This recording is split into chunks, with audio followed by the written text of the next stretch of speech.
Hello दोस्तों, मैं हूं आपका दोस्त अमित अमन।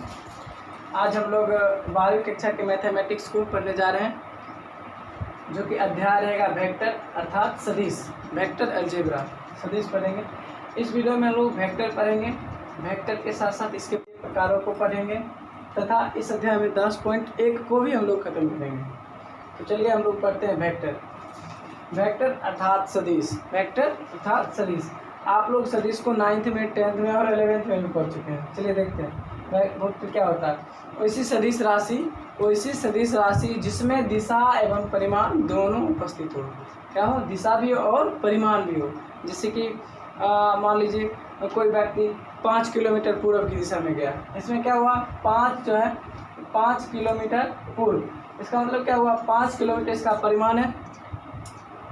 5 किलोमीटर इसका क्या है? 5 किलोमीटर इसका परिमाण है तथा पूर्व दिशा में, यहाँ पर दिशा भी बता रहा है और परिमाण भी बता रहा है। इसको हम लोग क्या बोलेंगे? सदिश बोलेंगे।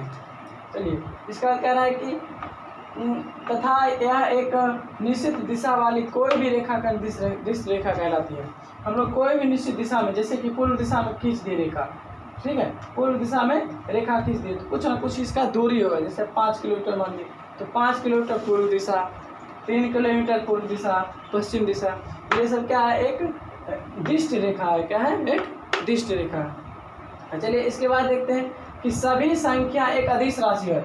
अब बताइए, यहाँ पर जैसे 5 किलोमीटर था तो यहाँ पर 5 क्या होगा? एक अदिश राशि होगा। 5 में क्या दिशा होता है? नहीं होता है। 5 रुपया, इसमें दिशा नहीं ना है। तो क्या है?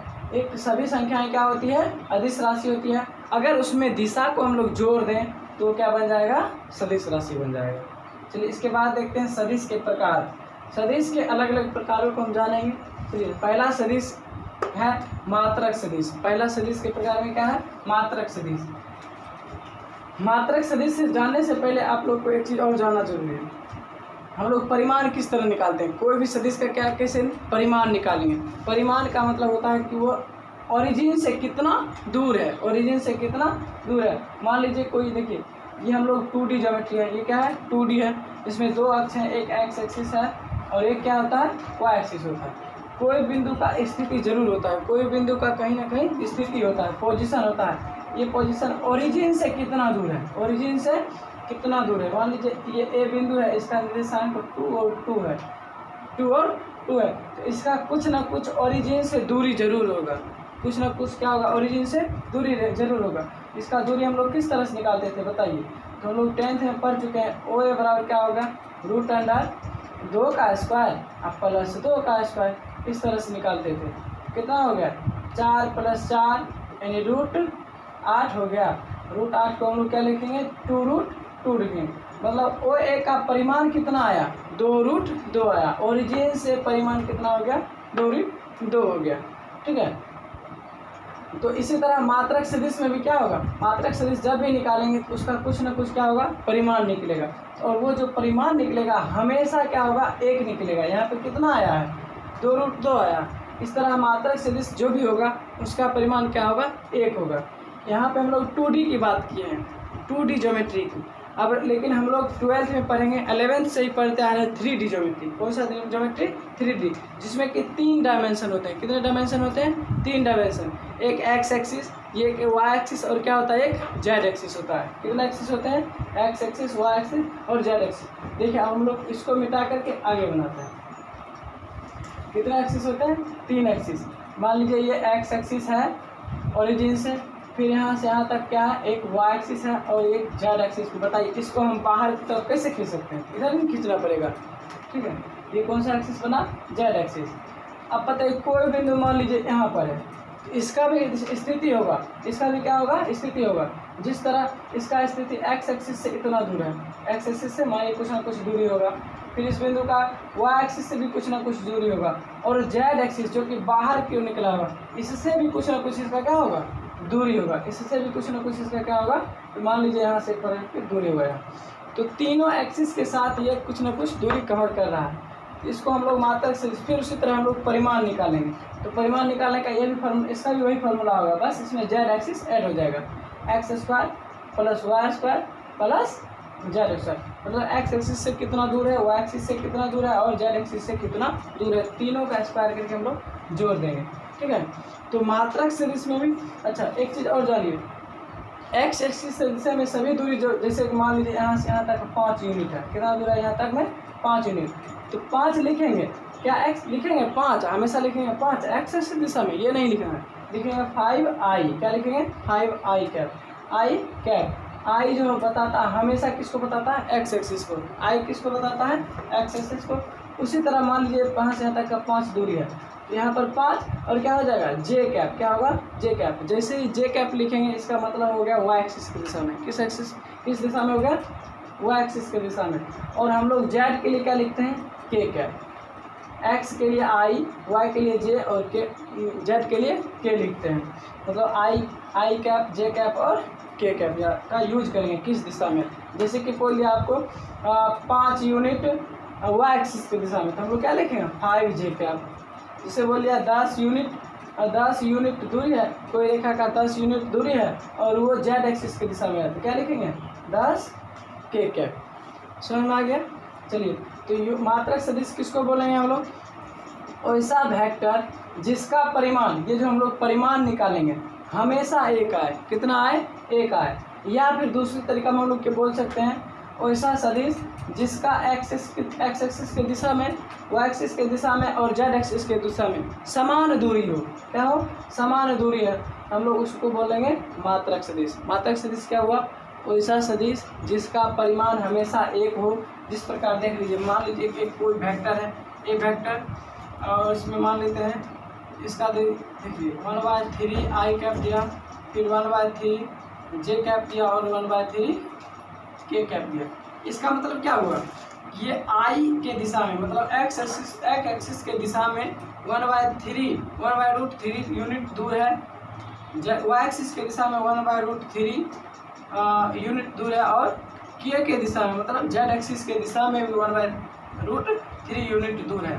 तो इसका जब भी आप परिमाण निकालिएगा, परिमाण का मतलब मोड निकालना, परिमाण का मतलब क्या होता है, मोड निकालना, मतलब दूरी निकालना, ओरिजिन से ये कितना दूर गया हुआ है बिंदु, तो जब भी निकालिएगा इसको लिखते हैं हम लोग, मान लीजिए ओ से लेकर के ए तक बिंदु है, ए वेक्टर, या फिर हम क्या लिखेंगे, ए वेक्टर। ठीक है, इसका जब परिमाण लगाते हैं तो इसमें हम क्या लगा देते हैं, मोड लगा देते हैं, मोड का सिंबल लगाते हैं, और जब भी ये निकालेंगे तो रूट अंडर बोले थे इसका स्क्वायर करेंगे, इसके फिर इसका स्क्वायर और इसका स्क्वायर, दिशा का स्क्वायर तो होगा नहीं ना होगा, तो क्या करेंगे, ये आई जे और के सिर्फ दिशा को बता रहा है, तो यहाँ क्या हो जाएगा 1/√3 का स्क्वायर, कितना होगा 1/√3 का स्क्वायर, फिर 1/√3 का स्क्वायर, और फिर क्या हो जाएगा 1/√3 का स्क्वायर। तो बताइए कितना हो गया, 1/√3 का स्क्वायर करेंगे 1/3 प्लस 1/3 प्लस 1/3, ये सबको जोड़िएगा तो 3 एलसीएम आएगा, और 1 + 1 + 1 3 आ गया, काट के कितना होगा 1, और 1 का वर्गमूल बताइए कितना होगा 1 होगा। तो क्या आया, ओ ए वेक्टर का जब हम लोग परिमाण निकाले, मोड निकाले, तो कितना आया 1 इकाई आया, कितना इकाई आया 1 इकाई। इसका मतलब क्या है, ये 1 इकाई आया, इसका मतलब जो है ए वेक्टर एक मात्रक सदिश है। तो समझ में आ गया, ऐसा सदिश जिसका यूनिट, जिसका हम लोग मोड निकाले, जिसका परिमाण निकाले हमेशा एक आए, उसको हम लोग क्या बोलेंगे, मात्रक सदिश बोलेंगे। तो ऐसा सदिश जिसका परिमाण हमेशा एक आए, या दूसरा परिभाषा हम बोल सकते हैं ऐसा सदिश जो एक्स एक्सिस के दिशा में, वाई एक्सिस के दिशा में और जेड एक्सिस के दिशा में समान दूरी के साथ हो, तो उसको हम बोलते हैं मात्रक सदिश।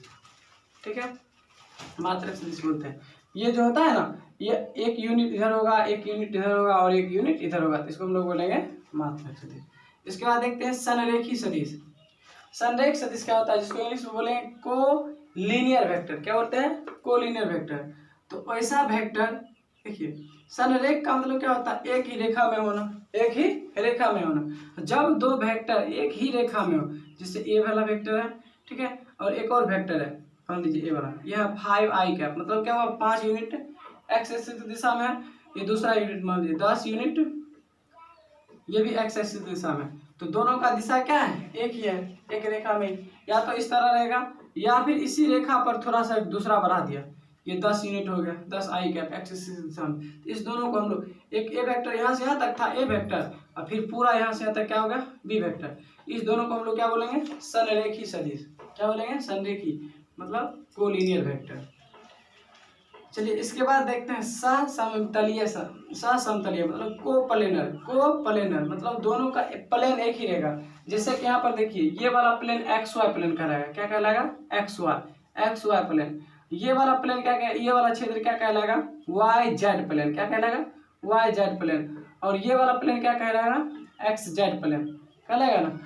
तो एक्स वाई प्लेन या फिर वाई जेड प्लेन या फिर एक्स जेड प्लेन, इसमें से किसी में तो क्या कह रहा है सहसमतलीय जब दो या अधिक वेक्टर किसी एक प्लेन में स्थित हो। जैसे एक्स वाई में ही दोनों है, जैसे ए वेक्टर भी और बी वेक्टर, दो वेक्टर अलग अलग है, दोनों वेक्टर एक्स वाई प्लेन में ही है, तो उसको हम लोग क्या बोलेंगे सहसमतलीय कोप्लेनर वेक्टर।